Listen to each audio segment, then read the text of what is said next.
Kali ini Bu Guru akan mengajak kalian untuk belajar materi IPA kelas 5 tema 9 tentang pengelompokan materi yaitu sat tunggal dan campuran.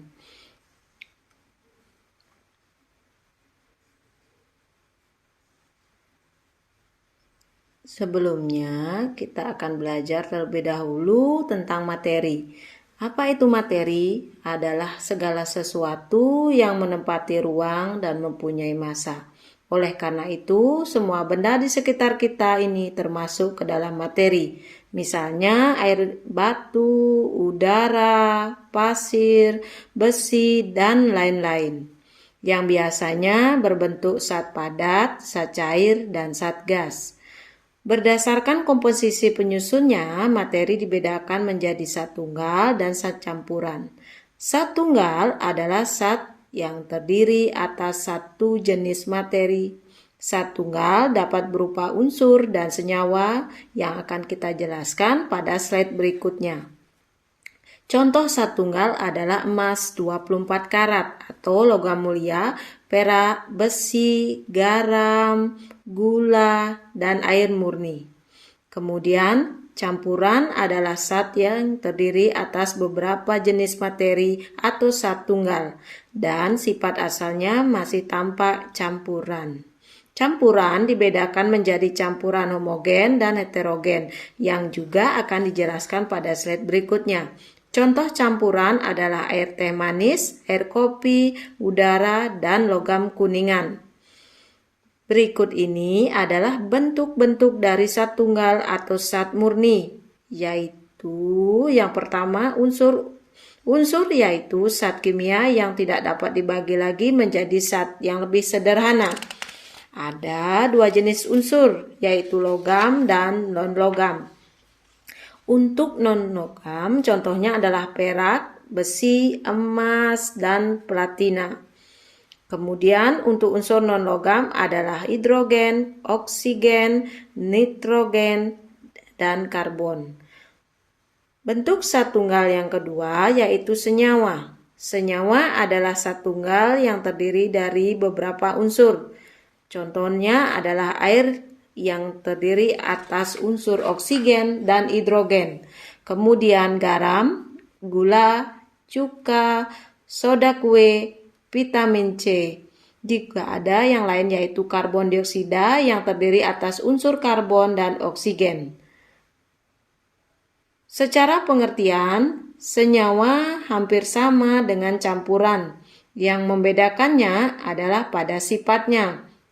Sifat senyawa itu sangat berbeda dengan sifat zat tunggal atau unsur yang menjadi penyusunnya.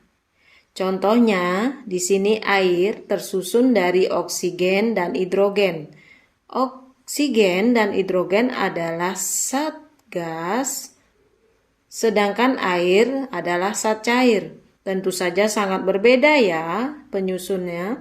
Begitu juga contoh senyawa-senyawa lain yang sifatnya sangat berbeda dengan unsur yang membentuknya. Sedangkan campuran sifatnya itu masih tampak sifat unsur pembentuknya, masih tampak sifat campuran yang akan terbentuk. Kita akan belajar pada slide berikutnya. Nah, berikutnya kita akan belajar tentang campuran. Campuran homogen dan campuran heterogen. Campuran homogen yaitu campuran yang terdiri dari dua materi atau zat yang dapat menyatu secara merata. Ingat ya, homogen itu menyatu secara merata. Contohnya air sirup. Air sirup terdiri atas campuran gula, pewarna, dan air yang dia akan tercampur secara merata sehingga tidak bisa dibedakan mana air dan mana pewarna karena sudah tercampur secara merata. Begitu juga dengan air teh, larutan oralit, dan udara. Sedangkan campuran yang berikutnya adalah campuran heterogen. yaitu campuran yang dari dua materi atau zat berbeda dan tidak dapat menyatu dengan sempurna. Ingat, sifatnya tidak dapat menyatu dengan sempurna. Contohnya adalah air kopi yang terdiri atas campuran air dan kopi tumbuk. Yang perlu kita ketahui, air dan kopi ini tidak tercampur secara sempurna, karena nanti akan terlihat mana lapisan kopinya saja dan juga airnya. Begitu juga dengan contoh air dengan tanah atau air dengan tepung. Nah, dari sini semakin paham ya bahwa campuran itu masih memiliki sifat yang sama dengan unsur pembentuknya.